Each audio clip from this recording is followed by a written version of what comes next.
તમને આઈટી સ્ટોક્સની અંદર ઘટાડો છે ને એમાં એલટીઆઈ માઇન્ટ્રી આજના દિવસે વાયદાની અંદર ટોપનો લૂઝર બન્યો છે। હવે કંપનીએ આમ તો FY30 માટેનું પોતાનું વિઝન જાહેર કર્યું છે, તે છતાં સ્ટોકમાં જે મોટો ઘટાડો છે, શું કારણ બની રહ્યું છે એની વિગત લઈએ સહયોગી શ્રદ્ધા પરસાણીયા પાસેથી।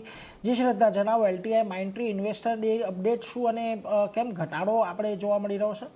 જી, તો એલટીઆઈ માઇન્ટ્રીમાં ઇન્વેસ્ટર ડેની અપડેટ પર પહેલાં નજર કરીએ તો એલટીઆઈ માઇન્ટ્રીનું FY31 માટે એક મોટું વિઝન છે। 5 વર્ષ માટે કંપનીએ તેમનો રોડમેપ તૈયાર કર્યો છે। FY26ની સરખામણી FY31માં બમણી આવક કરવાનો તેમનો લક્ષ્ય છે। સાથે જ એબિટ માર્જિનની વાત કરીએ તો અહીંયા પણ 200 બેસિસ પોઈન્ટનો સુધારો કરવાનો પણ તેમનો લક્ષ્ય છે। બધા જ બિઝનેસમાં એઆઈ આધારિત ફેરફારની ગતિને તેઓ એક ગતિ આપશે। મતલબ કંપની આવનારા સમયમાં એઆઈ બેઝ જેટલા પણ બિઝનેસીસ છે એને આ રીતે તેઓનું જે ઇન્વેસ્ટર ડેમાં આટલી મોટી વાતો કરવામાં આવી છે। ત્યારબાદ જેફરીઝ તરફથી એક રિપોર્ટ આવતો જોવા મળ્યો છે એલટીઆઈ માઇન્ટ્રી પર। તેઓએ અંડર પરફોર્મ કોલ આપી છે અને ટાર્ગેટ પ્રાઇસ તેઓએ આપ્યા છે ₹3,500 પ્રતિ શેરના।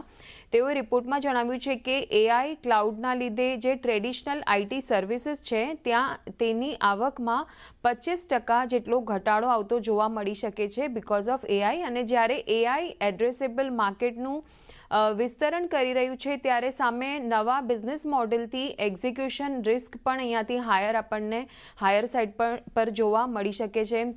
સાથે જ કંપનીની આવક બમણું કરવાનું અને માર્જિન એક્સપાન્શનનું લક્ષ્ય જે તેમના તરફથી ઇન્વેસ્ટર ડે પર આપવામાં આવ્યું છે તે તેઓને ખૂબ જ મહત્વાકાંક્ષી એટલે ખૂબ જ એમ્બિશિયસ લાગી રહ્યું છે। તો આ રીતે ઓવરઓલ આ બધા રીઝન્સના લીધે તેઓએ અંડર પરફોર્મ કોલ આપી છે એલટીઆઈ માઇન્ટ્રી પર અને અત્યારે પણ સ્ટોક એફએનઓમાં ટોપ લૂઝર તરીકે કારોબાર કરી રહ્યો છે।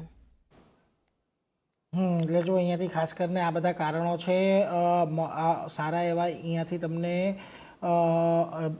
લક્ષ્ય તો છે પરંતુ લક્ષ્ય વધારે મહત્વાકાંક્ષી લાગી રહ્યા છે એવી એક વાત અહીંયાથી સામે આવી રહી છે ને એને લઈને આજે ન માત્ર એલટીઆઈ માઇન્ટ્રી પરંતુ આખા આઈટી સ્ટોક્સની અંદર આજે આપણને દબાણ બધું જોવા મળી રહ્યું છે। આભાર શ્રદ્ધા, અમારી સાથે જોડાઈને સમગ્ર વિગત આપવા માટે। હવે આમ તો